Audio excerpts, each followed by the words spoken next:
you ever find it scary to sit with yourself and explore this different themes that are coming up for you and going deep that it sounds like you do already? I think it's so cool. You know, I think it's That is the first time I heard someone say it's cool. No, do you know what? It really is. And I say that because I think I'm a person, I like discovering stuff. I like, my personality is very much, I like newness. Newness is great, you know, so discovering, learning, self-development, all that is definitely me.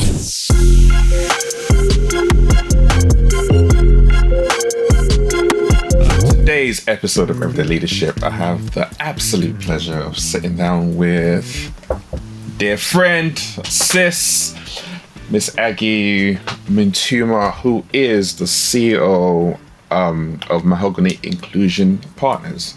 She's had an amazing career working for some firms, you know, little ones like Dreams and McDonald's and Argent Foods, you know, just some small little ones like that.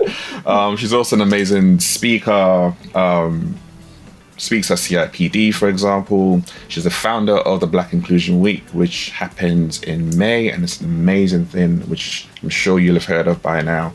She's also an amazing mother to beautiful daughters. And today, we're just going to delve into Aggie and the history behind how she got to where she's got to now. How are you doing? I am good, thank you, Shopware, and absolutely delighted to be here. You're very kind. But yeah, I am good. The sun is shining, so that always helps. It is a beautiful summer, UK summer day. So Summer. let's run with that. Let's run with that. Question is, I always go way back with my guests just to understand the origin story. So what is the origin story of a younger teenage Aggie? What was that like? Goodness, I am going to go a little bit further back, actually, if that's okay. So one thing is that I'm not very good at following rules, so you'll find that out. That's why we get along. Exactly that. So I'm going to roll back probably to about the age of 5 or 6. I don't quite remember how old I was, but it was definitely a defining moment in my life. In a playground, and I remember some unkind words and unkind actions by my fellow children who were in the class with me because of my race, and not wanting to play with me, and some very unkind words. And I distinctly remember at that point in time that I said to myself, whatever I do, I want to make sure that no one ever feels the way that I feel, that whatever I do, I make sure that I'm not making somebody else feel the way that I do. And I call that, and I see that as a defining moment, because as I think about what I do for a living, even as a people director previously, and also what I understand my purpose to be as a human being, they're all very, very connected. What is that purpose? My purpose, as I understand it, and I always say as I understand it because we grow, we change, we adapt as we walk through life, don't we? So I'd say my purpose, as I understand it, is to spread love and light. Has it always been the same purpose? Because you just said as we grow, it changes. So I'm curious, what was it like when you were younger? You know what? I think it's always been the same. I think it has always been the same purpose. I wouldn't have articulated it like that. I wouldn't have understood it like that. And for a long time, I rejected it because I'm fully aware of how the words love aren't really used that much, and especially in the professional world, even in normal life, isn't it? There are a couple of people you can tell you love, but other than that, that's not a word we use that much with such ease. So for a long time, I rejected it. I thought, no, it can't be that. And it just kept coming up for me. And examples of that would be, I was under hypnosis. I was doing a course in hypnosis and NLP and coaching. Part of it is hypnosis. And I kept repeating the word, I am love, I am love. which is after the thought, oh, what's that? What is that about? And then equally, my daughters and I often have this imagine if conversation, and it was around superpowers. What would your superpower be? And for me, the only superpower I really wanted was around spreading love, because there wasn't enough love in the world. And I believe it's not the be all and end all. It doesn't fix everything. So I'm not suggesting that. But equally, I think if people love themselves more, realize how awesome they are, if people loved each other more, I think a lot of the issues that we have wouldn't be as prevalent. So I guess I just started connecting all of those dots and getting myself more comfortable with it. And this is from a speaking course that I did again a while ago, which was about what is your purpose? And I had to say, it is love. That's what it is. And then I got comfortable with it, and that's what it is. Wow. When you think about love, when you think about the work that you do, or even go way back to your childhood and people who were unkind to you, there's a natural tendency to be like, well, why would I love these people who are treating me this way? And we see a lot of times in today, especially played out in social media, where people are very quick to attack other people, counsel other people, speak negative things into other people's lives or situations or experiences, rather than leaving with love. So you're coming at that from a complete opposite spectrum, even though if you're having this spectrum I'm just talking about, you'd be rightly justified. So how do you get to lead and operate from a space of love as opposed from a place of hate, or any other words that you want to use to fill that gap? Yeah, I think ultimately, where do I go first? I think I'll go to the beautiful piece first. So I think as human beings, I think we are beautiful. And we are capable of such love, such amazing things, such ingenuity, all these beautiful things that we are as human beings. And I believe that every single human being has that in them. I also think that we're capable of some not very nice stuff, some unkindness, some awful stuff as well. And a lot of that, I believe, experience has taught me, the courses, the workshops, the education I've given myself has taught me that as well, is that a lot of that love and kindness and warmth is hidden under stuff. Let's just call it stuff. Stuff sometimes that we tell ourselves that isn't true, stuff that society tells us that might not be true as well. And then that does lead us to the unkind places. And I think that helps me. And also my faith. I am a woman of God. And one of the verses that often runs through my mind is, forgive them, Father, they know not what they do. And I do believe that if we realize that what we're doing is wrong, if we knew better, we would do better. We're all on different journeys, we're all on different parts of our journeys. And so I guess the kindness helps. And I think as a person, my own spirit and how my spirit operates and who I am, I feel better, I feel more authentic, I feel more hopeful if I'm leading with love. Do I get upset? Of course. Do I get angry? Of course. Do I sometimes have home talk? I call it home talk about certain situations. Yes, I do. And once I get that out of my system, I go back to leading with love. Because I think often if you see the human in front of you, what's going on for them? What are they scared of? What are they worried about? What is their challenge that they're trying to grapple with in this walk of life? It helps me go back to that place of leading with love. And you mentioned kindness. And one thing that I've observed is sometimes it's a lot easier to be kind to other people than it is to yourself, especially when you're someone who's had some of those negative self-talks that you talked about, or other people have said stuff to you which you've kind of taken on board. So how are you kind to Aggie? Yeah, it took work. And I think, I can sort of fast forward, I guess, to the teen years to actually answer your first question that you asked me. But I think, growing up in the UK as a black child wasn't always easy. You would see, I would, growing up or spend some of my childhood on a council estate, I'd see the words NF, graffitied on walls. My neighbour was a chapter lead of the NFs. That was interesting. So often his friends would be outside and they'd scream horrible things and the N-word and go home and all these things that you'd hear growing up. And I think again, I'm going to come back to my faith as well. There was always something that told me that the stuff I was hearing wasn't for me. It wasn't who I am. It wasn't fair. It wasn't right, because I'd look at who I was and how I was. And I knew I was a good person, really hilarious, although my daughters don't think so. And, that piece around spreading love and spreading light was always there, although I wouldn't call it that. So I think I learned at quite an early age to deflect a lot of these things. So they'd come in and be like, okay, that's nice. That's not for me. Not suggesting that all of it deflected, because some would seep in. And then later on in life, I guess there was a lot of work. I did a lot of work, a lot of soul searching about who I was as a person. Before I had my daughters, when I was pregnant with my first child, I said to myself, right, who do I want to be as a parent? I'd seen versions of parenthood, which we won't necessarily go into today. And I knew that there had to be an Aggie version of parenthood, but what did that mean and what did that look like? So I read up on child psychology, what works for children, what's the best way, how do you raise them, and how do you help build their strength and their self-love, I suppose. And then I crafted my version of, I'm going to call it my version of parenthood.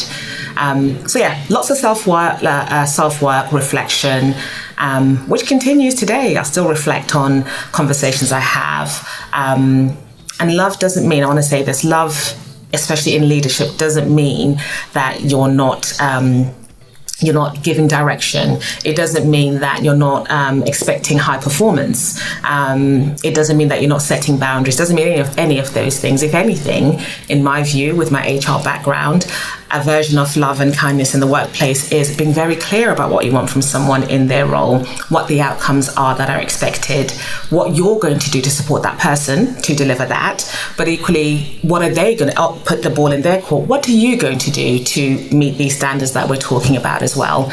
And then if they're slipping, have the conversation.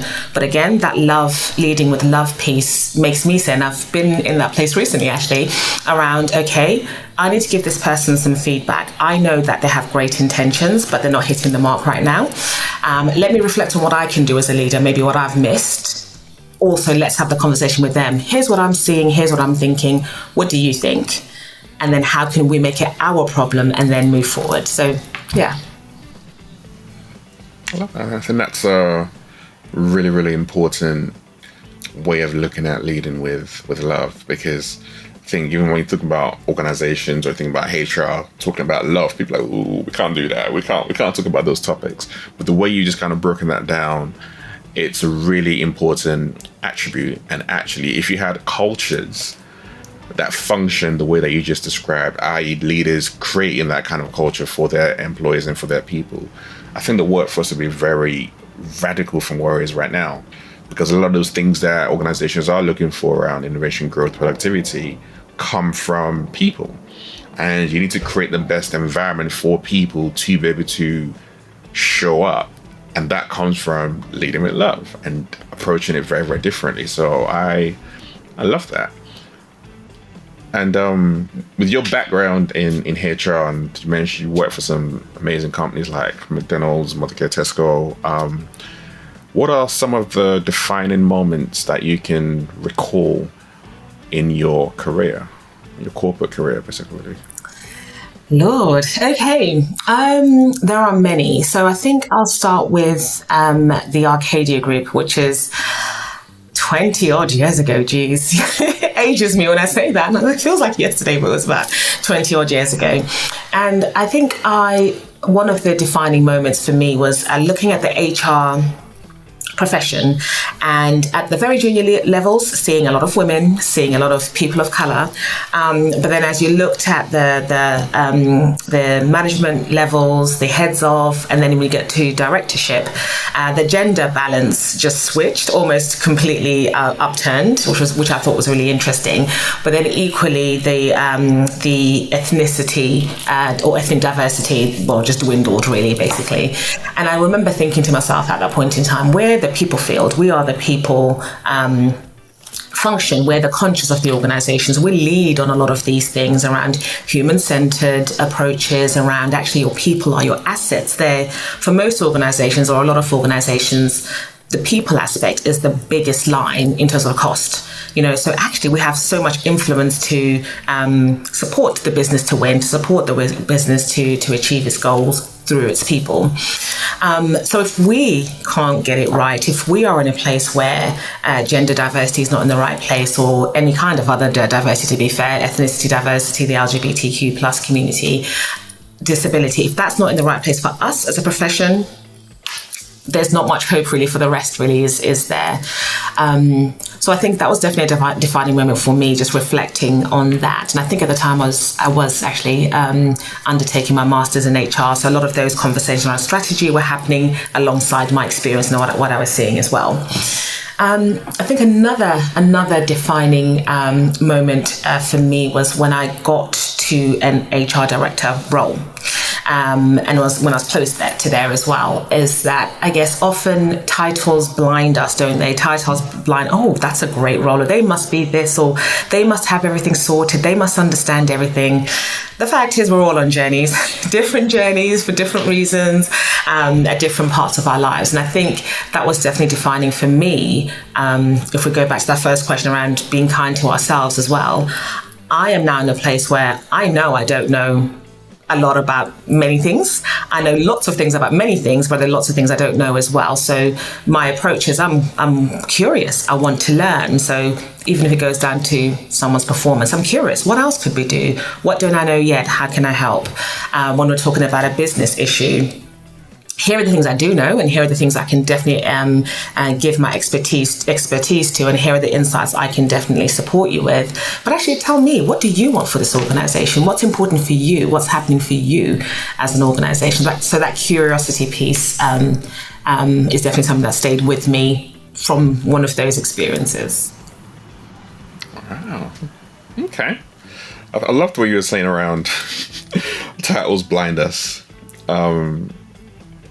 It's interesting. Titles are attractive. Like, titles are something you like when you're like, oh, I want to become a director, a VP, a CEO, wherever it is. And that's the level that you aspire to. But there's a cost to the title. And when you're talking about titles blindness, that's literally what kind of came up for me. That's not spoken about enough. Around, even if you do get the titles, what does that create? What does that blind you from being able to see or being able to act or maneuver in a particular way? So I think it's a really important point that you made there. Yeah, and I think they come with all these expectations, isn't it? So when you're looking at it, and it's sort of, hindsight is always amazing, isn't it? But when you're looking at it from I want to be there, I want to have that ambition, you're assuming a level of they know everything. You're also assuming a level of fulfillment from that. When I get there, I know I've arrived, or I'll know that I've achieved, or whatever that is. But actually, when you do get there, all of those other things you had with you in the more junior role, they're still there. You're still thinking to yourself, okay, will I get found out perhaps? Or do I really deserve to be here? Or what if I make a mistake and they want me to know everything, but I don't know everything, I should know everything. So all these things are still there. Were there things that you worried about along your career? Because you talked about that journey, going through that journey, and still going through that journey, because we are all works in progress, consistently learning about ourselves. But are there things as you rose up in your career you felt, I need to know this? This is a must. This is a foundation point for me. And it might not be the truth, but you just personally felt, I need to know this. I think the things I thought I needed to know, I did need to know. So I think for me as an HR and people profession, it was always been important for me to connect to the why. And my team hear me say that all the time. What's the why? Let's start there and then, reverse engineer backwards. So why does this organization exist, as an example? It exists to whatever it is that exists to do. And ultimately, it's a commercial entity, right? And I have not worked for any charities yet as an internal person. So it's a commercial entity. So what does that mean for what I do as an individual? which is look after people, blah, blah, blah. So making those connections to the business case.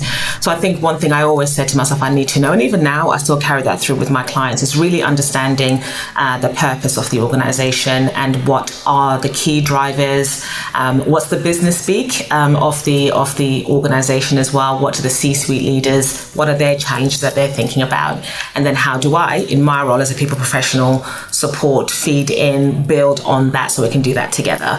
So I think that's one thing I've always said I need to know, and always encourage my team, whether it was internally or as a consultancy, to do the same.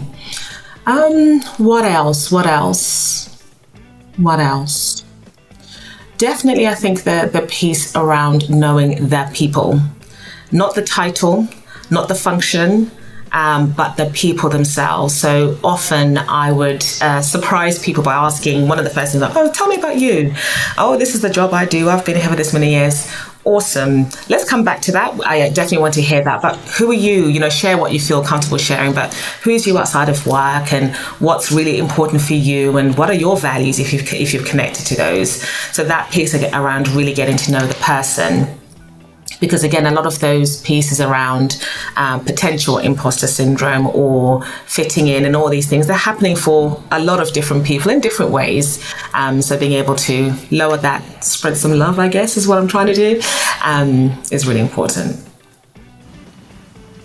Did you find it hard? In fact, if I go to Mahogany Inclusion Partners, you started another business before this where you were running black dolls. Can you share a bit more about how that came about and what that was like, holding that down? And you were still working full time at that point in time as well? Yes, I was. So Black Beauty Dolls, it was called at the time. And as I mentioned before, when I was pregnant with my first daughter, I did a lot of reading and self-studying around child psychology, etc. And one of the things I came across was, especially in the formative years, but definitely later, representation matters. See the link? Nice little golden thread going through everything that I do. So that representation piece is really important in your children's toys, in your children's books, in the programs that they watch, etc. The puzzles, whatever it is that's around them. And as I looked around, there wasn't much at the time, and my daughter's 16 now, on her way to 17. So if you think almost 18-ish years ago, if I've done my maths right, maybe 17 years ago, the options, the choices just were not there. And for a little while, I had friends and family in the States, so they'd send me dolls, because I said, look, my daughters need to have dolls that reflect them, because they need to understand that actually they're beautiful. And if I rewind back to my own experience growing up, the couple of dolls that I had were blonde, blue-eyed, white dolls. So I'd look at that. Okay, that's pretty. That's beautiful. Oh, look at the advert over there. That's pretty. That's beautiful. Another blonde, blue eyes. Let's look at the covers of the magazines. So instinctively, that means I'm not, because I don't have straight blonde hair. I don't have white skin, and I don't have blue eyes. Did not want that for my daughters. So initially it was my friends sending dolls, my family sending dolls. But then I started thinking, well, other people must be thinking the same thing. Did a bit of research, then started Black Beauty Dolls. And I am a very spiritual person. The name actually came to me in a dream, Black Beauty Dolls. So I was like, yeah, cool. That's the name of the organization.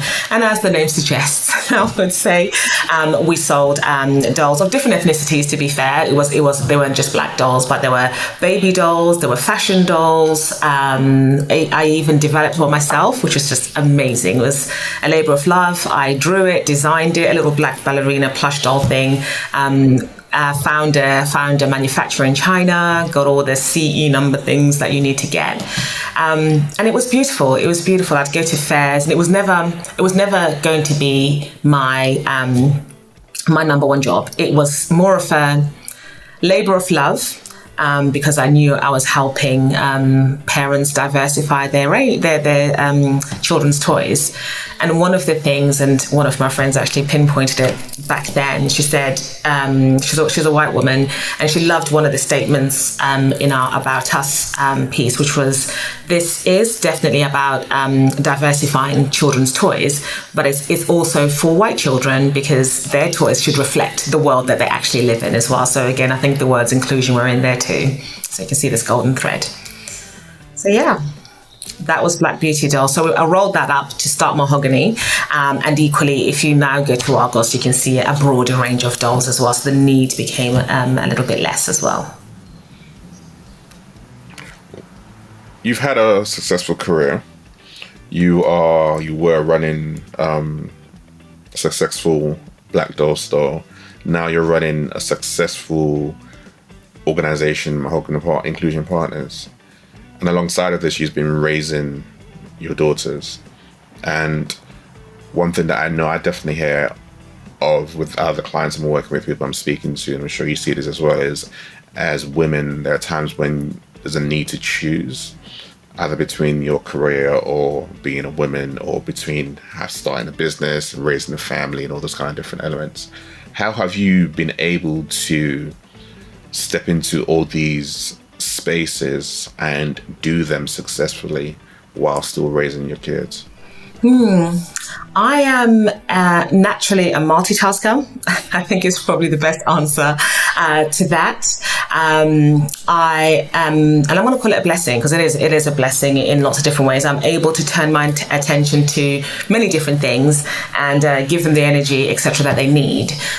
So if I think career-wise, I think most of it is loving what you do. So my career as a people professional before Mahogany, again, felt vocational to me. And I often described it as vocational because people spend so much time at work. And I remember growing up, and even as an adult, hearing people talking about their challenges at work. They hate work, and oh no, it's Monday. And in my mind, I thought, well, gosh, we spend so much of our waking time there. Pre-COVID, we spend so much of our working time there. How do we make this place, this experience, a nice experience for people and help the business win, because everyone's engaged? So again, I could always connect that purpose of what I was doing as an HR professional. As a mother, probably don't need to say it, but I can definitely connect to the purpose of what I'm doing as a mother, and instilling my daughters with the love and connection and support that they need. And then if you fast forward to Mahogany, again, our purpose is to make the world a more inclusive place. And that's definitely something that I connect with as well. So I think as long as I've got the passion for something, as long as I feel it here, I am able to make it work. I'm able to make. Is it easy? I'm not going to suggest that it's always easy. There have been times, especially at the earlier parts of Mahogany, when it was just me, where I would not have much sleep, and I'm literally living on coffee the next day because I've decided to do something. I've decided to sort out my website, or I've decided to write a brochure or write a program. But I can always look back on it and think, awesome, this is great. I'm making the world a more inclusive place. Or if I've had to stop working to spend time with my daughters, awesome, because we've just played Monopoly and it was a beautiful time that we had together. One more thing, I feel like I'm talking a lot, but one more thing I'm going to add, actually, because I have two daughters.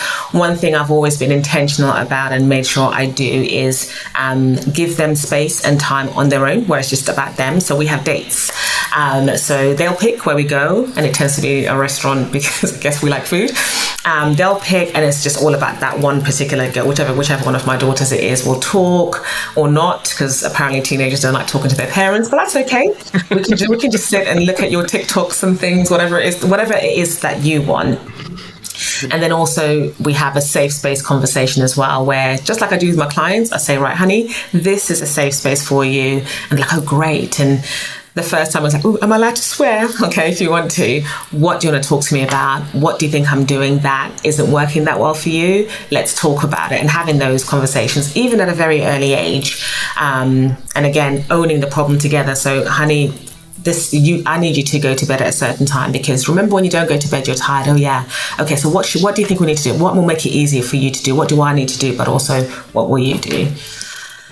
So yeah. Those are my little tidbits, I guess, around that. That's a very different way of parenting that I know I grew up with, and I know you grew up with. So, no, not opinions. And I know you talked earlier on around you spent some time reading and all that, but even that intention of I want to do something differently. I listen to you talk about the relationship you have with your daughters, and completely flipping all of that is not easy thing to do. Not only is it hard to recognize that you need to do something different, but then to intentionally do something about it, that's another level or layer that requires a lot of you. And it's not like you have the space and time where you be like, oh, I'm not working, have time to think about this. You're still working in a high pressure, high paced either career or organization that you're running. You still got deliveries with clients, and you're still creating time and space to think about this. Why were you so intentional around the way that you brought up your children and modeled this beautiful example you've just given us? Oh, thank you. Why was I so intentional? I think that, relationships are very important to me. And if you're going to rank, then clearly the baby, well, for me, I say clearly, for me, the babies, as I call them, are going to be the most important relationship for me, definitely right now, because I am their mother, right? I'm one mother, and all these defining moments I know are really important. A, from my studying of child psychology, but B, also from my own lived experience. I think what I'll say is, had my parents known different and known better, I think there would have been different parents. Take from that what you will. There would have been different parents. I think there's also that element as well around, I understand the impact of a busy parent. I understand the impact of an absent parent. I understand the impact of a parent who's maybe not grounded in who they are, or secure or happy in who they are, and the impact that can have. So, a lot of people talk about breaking cycles and things like that. For me, it was, I'm just going to make a new cycle. I'm just going to make a different cycle. It wasn't about breaking something. I'm like, no, I'm not about breaking, I'm about building. So I'm going to make a new cycle. And is it easy? No. There are times when, my daughter's like, oh, let's go to the Brace, or let's go to the Beefeater. And I'm thinking, they don't really serve what I want. Or I'm thinking, I have this email I need to send, or I've got this thing, but it's like, okay, honey, let's go. Close the laptop. Let's go. Let's do it. And I never regret it. Never regret it. Even though I come back later and do the email or do whatever I need to do once they've gone to bed, I never regret it. So you always put them first. You always prioritize them. I don't know if I'd said always put them first. I think had you asked me that about 3 years ago, I'd said yes, I always put them first. But one thing I did learn, and I'm still sometimes battling with, is boundaries. So boundaries is something I've been working on for most recently. And what I've come to recognize is that you can't pour from an empty cup. And you know what? It's okay. They're at their age where sometimes I can say, do you know what, honey? Mummy needs to send this email. I need to send this email right now. I will come back to you in a moment. Are you safe? You're not breaking? You're not anything? Yeah, okay, good. Let me know where you're going to be in the house, and I'll come and find you. And then we also had this system, especially at the beginning of lockdown, where if they came into the room when I was on a call, for me it was always come in. It was never oh my gosh, get out, people are here. It was there's a post-it note, there's a pen on the side here. Pick it up, write down what it is that you need from me. Let me know where you're going to be, and I'll come find you when I'm finished. So there's always room and space for my children, no matter what I'm doing. Even if it's a client, I'm like, oh yeah, that's my daughter. Hi, honey, and that's it. And then they can go and do what they need to do. But equally, they also know that sometimes actually, mummy's also a human being, and I also need some rest and recuperation as well. So yeah, they're a priority, but not always first. Okay, I like that.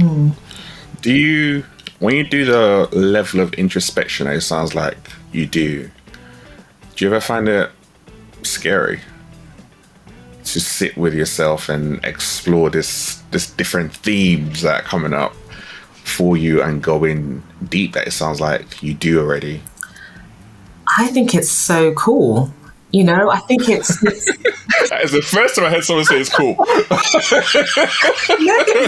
do you know what? It really is. And I say that because I think I'm a person, I like discovering stuff. I like, my personality is very much, I like newness. Newness is great, so discovering, learning, self-development, all that is definitely me.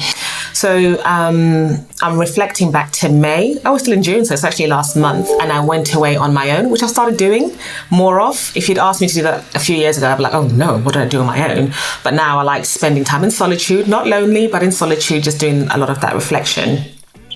And I was reading a book about boundaries and how we set them, and also what drives some of our thinking and some of our behaviors. And yeah, I came to quite a few, I want to call them revelations, a bit dramatic, but that's the word that's in my mind right now. But I came to a few revelations just about how connected elements of my childhood are with who I am today. Because I told myself, oh, no, that was a long time ago and I've done so much work and that doesn't impact me anymore, and etc. But actually, we still take pieces of that child with us. So I actually really enjoy it. I sometimes almost look at it as meeting someone new. Not that I'm a completely different person, by the way, but just discovering different elements of me and then testing things sometimes. So I'll be like, oh, I'm going to try this new boundary thing. I'm going to say no to someone who I don't usually say no to. And I'll do it. And then I'll reflect, oh my gosh, that was so cool because it worked and they're fine. Nothing's broken. We've still got a great relationship, but I've said no and I feel good because I'm not bending myself backwards. So yeah, I actually quite enjoy it. Sounds odd, doesn't it? But yeah, I do. You find it hard or easy to have boundaries? I'm finding it easier. Beforehand, I think for me, and it's that understanding of what love is, isn't it? And what being a good person is, etc. So I think for me, love that means I'm there 100%, always.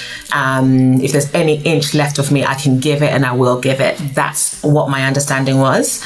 But I am understand. So it was hard. It was hard to put boundaries. I thought, boundaries? What do you mean? Boundaries and love don't go together. Like I actually thought that. But now I definitely understand the power of boundaries. They actually give you more. So your cup is full so you can pour from it.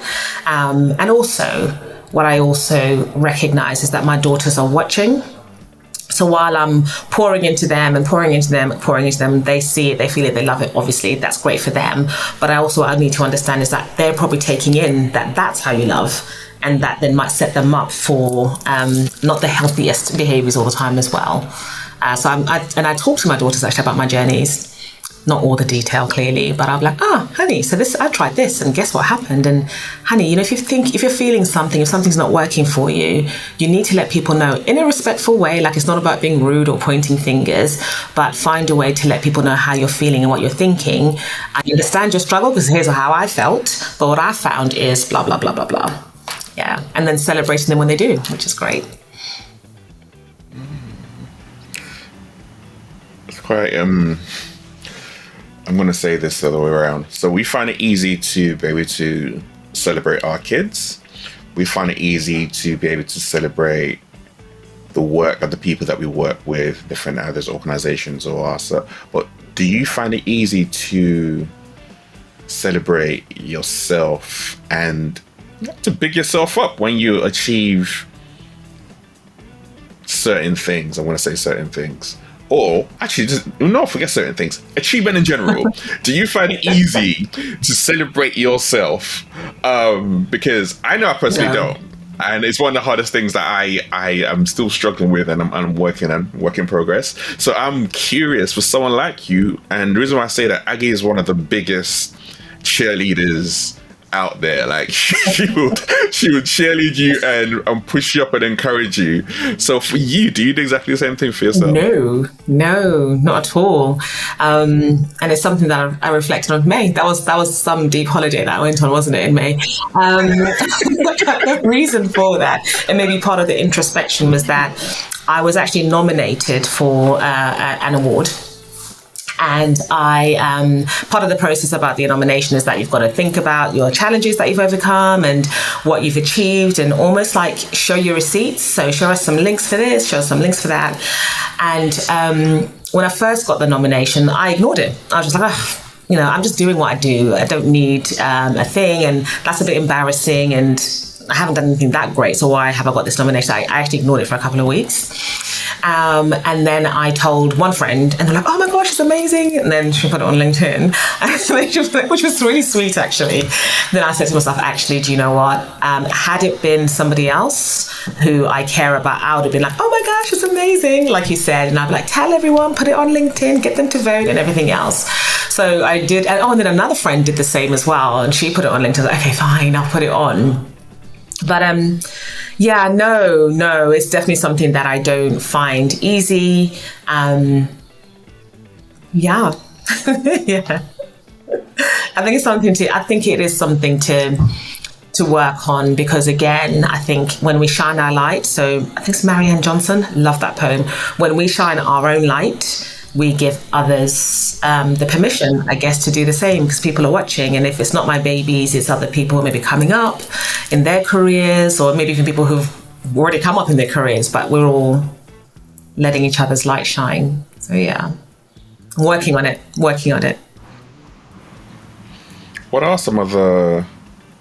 What would you say has been the biggest challenge that you've had to overcome in either your career or your professional journey, should I say, so far?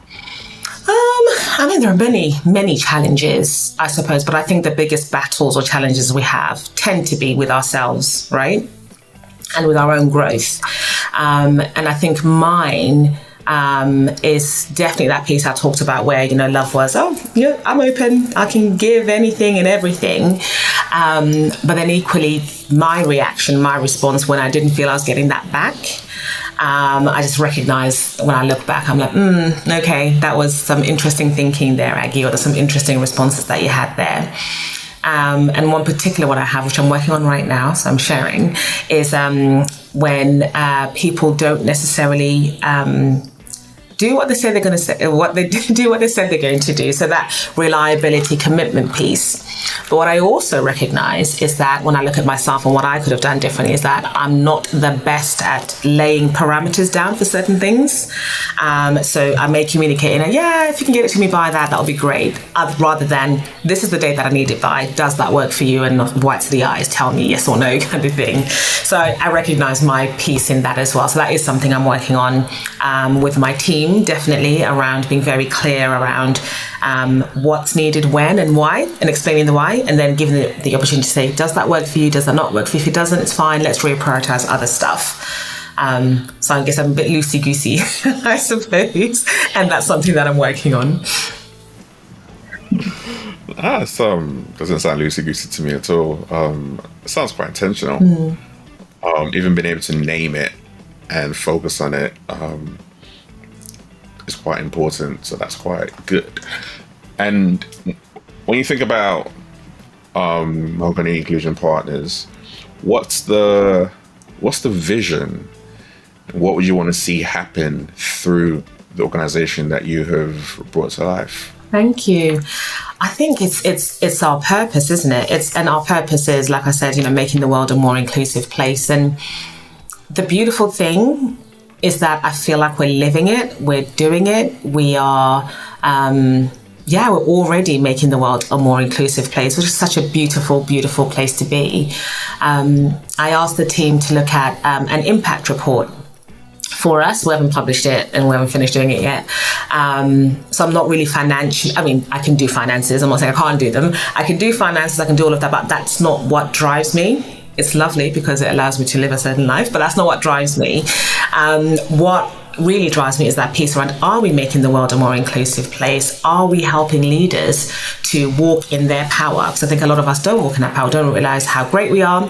Whether it's HR leaders who don't understand that we are holding the people experience in our hands and we can make it awesome and therefore help the business win. Whether it's the leaders who are too worried or scared to have certain conversations because they don't want to upset someone, but they don't realize that by not having the conversation, their people don't realize how much they actually care about them. Whether it's the person who doesn't understand language around maybe privilege or microaggressions and they're not having the conversations. The fact that we're able to loosen minds and make a lot of these conversations more comfortable and therefore change the way people show up, it's amazing. So yeah, I think we're living in our purpose, we're walking in our purpose, and I love that. Are there any big, I want to say visionary objectives rather than goals that you would like to achieve?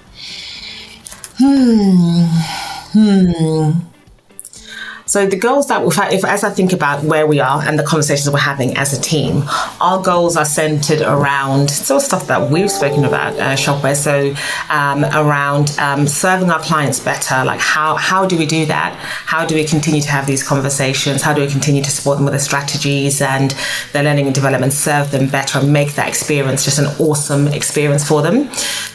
So that's one of the big goals that we have. And then the other one actually links to what we've just spoken about around singing our own praises. So how do we tell our story?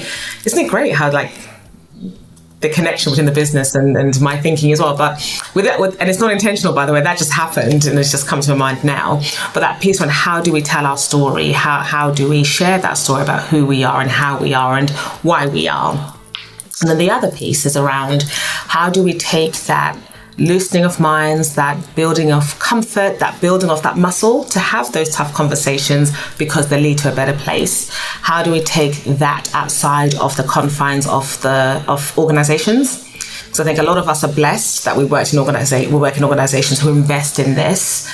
But actually, from a societal point of view, a lot of people don't work in organizations that invest in that knowledge building, etc. So how do we take those that expertise outside of that? So those I guess are the three big things that we're thinking about. I love that. Thank you. There's a piece this is fresh in my mind because of some of the work I've been doing today. So I thought, you know what, I'm talking to Aggie, so I'm going to ask the question: how do you let someone go? So how do you fire someone but make them an advocate rather than an adversary? The reason I'm asking that is I'm having a lot of conversations around this recently, and it's annoying and frustrating as I'm seeing certain organizations just let people go in the worst possible way. And I'm like, I know from experience this could be done so much better, and there are ways where even in that difficulty of letting someone go, you can still be kind, you can still be empathetic, you can still build some bridges and connections. I've had people I fired years ago, and 2-3 years ago I ended up working with them and bring them back on because we had that relationship still. So from someone who has a lot of experience in HR and running your own company now, how do companies get that right? Thank you. I think how companies get that right is remembering there's a human at the end of the conversation. Yes, there may be reasons why we need to part ways, and that may be financial, in that the business is not going where we want it to go.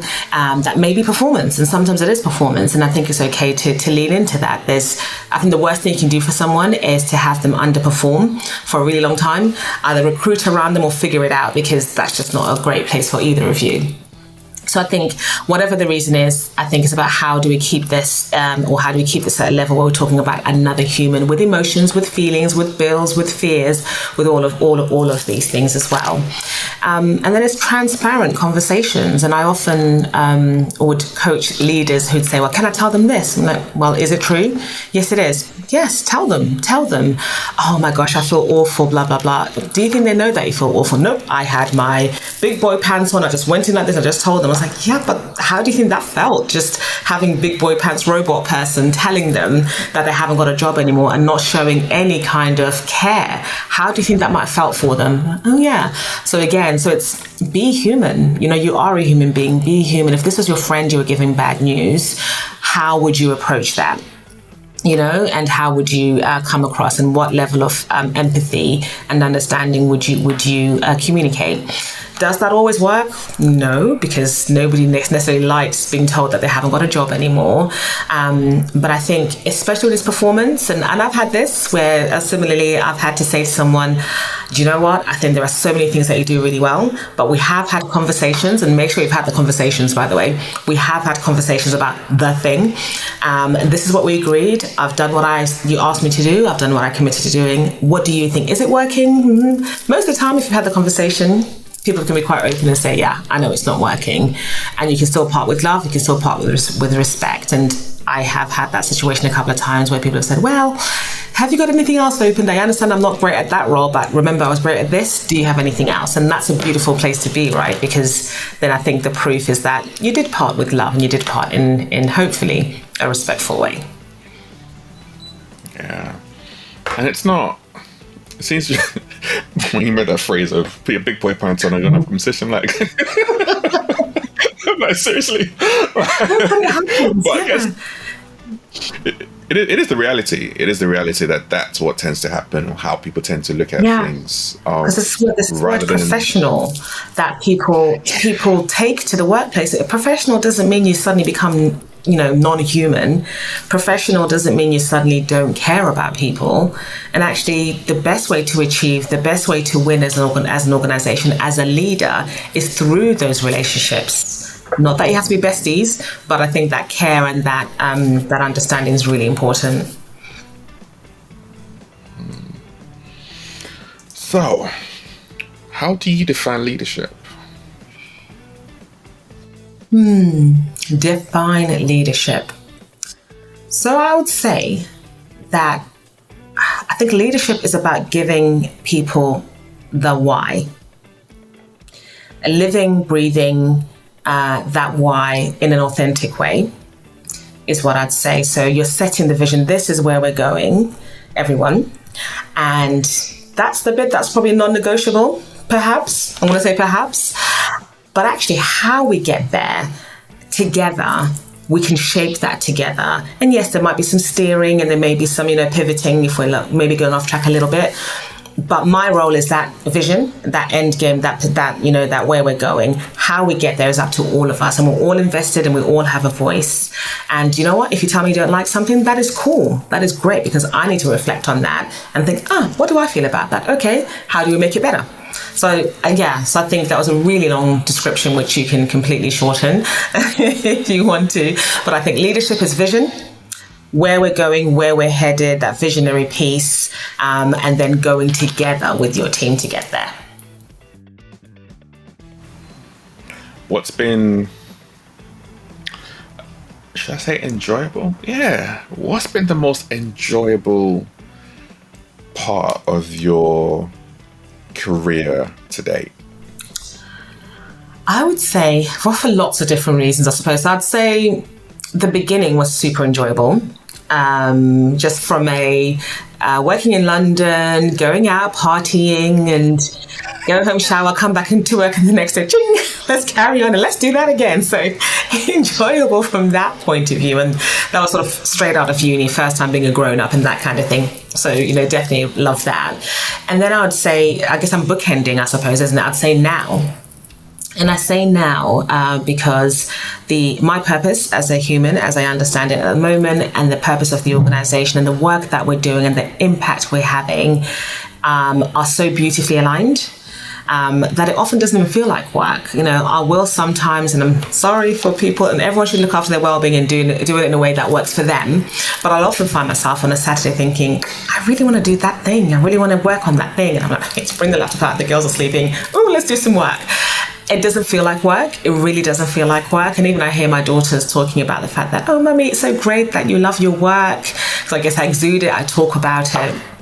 So I'd say definitely now. And then when I hear my daughters regurgitating some stuff, because obviously they hear me because I work a lot at home, and they're talking about conversations they had with their friends or their teachers, I'm just like, oh my gosh, proud mummy moments, because they're taking it on board. They're hearing it. They watch, don't they? It's not necessarily what we tell them, it's what we do and what they see that they take on board. So I absolutely love that. And when I hear clients saying things like, this, I was really not looking forward to this. It's so funny, like on a lot of sessions, you have people saying, I wasn't looking forward to this, because I think they assume they're going to get told off or something, but I wasn't looking forward to this, but you've given me a really new way of looking at things, and I wasn't looking forward to this, but now I get it, I understand it. Or when you have a CEO saying, Aggie, after that session, I went home, I spoke to my family, and I was teaching them, I was telling them what you said. It's amazing because yes, we impact the people in front of us, we impact their organizations, we impact their people, but there's this beautiful ripple effect, isn't it, around talking to my family, talking to my friends, and love it. That speaks into the logo of, in fact, the polarity of leading self, leading others. That the leading self is the individual piece, Then the others is that multiply effect that flows all the way through, where you can have that one-to-many kind of relationship, which you have one-to-one with your clients, for example, and it ripples all the way throughout the organization, or you can have it with your daughters and different things like that. You both working in yourself and that flowing into how you're showing up as a mother. So, and I'm curious, how do you manage to look after you? Because you just talked about how much you love the work that you do and doesn't feel like work. And I know then that can lead into the danger of you can do it so much that you find it hard to switch off because it doesn't feel like work. So how do you look after you? Yeah, that is a challenge, to be honest with you, and it can be a challenge, and it has been a challenge for me, definitely. But I think it's that intentionality piece. Definitely. So the solo holidays definitely help. While I might do a little bit, I still do bring my laptop, and I have on occasion said to a client, "I'll meet you. I'm on holiday, but I'll meet you." So I'll meet you with my glass, with my cocktail. No, I don't meet clients with cocktails. But what I say to myself is that I know I need this so that I can be great at being present for my daughters, so that I can do this, like, in whatever it is. So I'll have that conversation with myself. So I'll have the client meeting, I'll close the laptop, then I'll go and enjoy the sun. So that's what I do. And even next week, I'm trying to count next week, it's my birthday. So I'm thinking, am I going to do a nice spa? The thing that I would normally do, so here's my boundaries at play, is, make sure to spend some time with the family. Let's do this. Let's get lots of people together because they want to celebrate with me. But I'm like, actually, I think what I'd like is to just spend the day at the spa. So I'm probably going to do that as well. So I think I'm listening to myself more. I'm giving myself permission to do what works for me, not in a horrible, selfish way, but in a way that replenishes, so I can be awesome for others, and being intentional about those solo trips. Beautiful. I love it. And I appreciate everything that you do. Like I said, Aggie's amazing. Amazing cheerleader, amazing practitioner, from the work that she does with the organization, the talks that she gives. So if you definitely want to check them out, work with them, the show notes will include the website links. It will include Aggie's LinkedIn contacts, and she has a lot of great content on LinkedIn as well, which you can definitely tap into. But this is someone who, when we talk about authenticity, she is living that day in and day out. So highly, highly recommend you check her out. Thank you. Thank you so much. It has been a pleasure. This is Everyday Leadership, and we'll see you next week.